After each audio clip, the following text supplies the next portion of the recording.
А он в спорте лишь. Олимпиадасы чемпион яс эзвермены шедедны медали яс Росгвардия чемпионатлен медводжа ордишан луна. Лым ушем эспад медлыжан кутралемыш. Старт опять с нелемын кокям сморт. Рейса сметанина нима спорткомплекса ветли смеяншни майтан котер. Стартлен луна спортсмен ясли эзмойви. Вой бедлымущис. А совщань нышта йонжика сапканы кутес. Трасса тудалыс омалязе.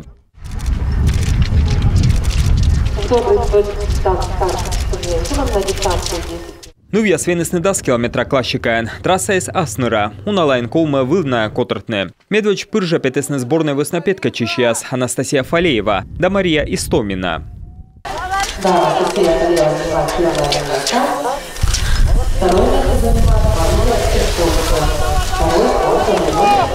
Погода сегодня на самом деле очень тяжелая, неожиданная.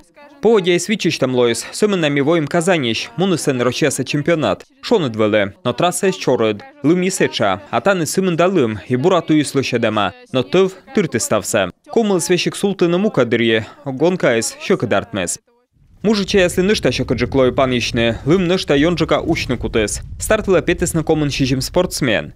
Медведя петес пыржа сыктывкарыш Илья Порошкин, но дыр кучично воджин эзверме, войс хвайтеден, а медведя место Иван Горбуновлен.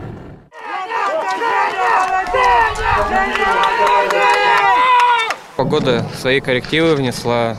Поводя пыртеса свежщем с ордищема, трасса из Бурвеле, но вот час антупка щеслымьян. Комыл слыжняющих петавне, но бочты ачмеские, давочи финиша, медведжен. Ордища мунаводжа, Росгвардейча спеткадене, кджикужанне слыщины, а регед барасутасны лыжничавле, котертасны свободный шкилен, дало командный спринт-эстафета.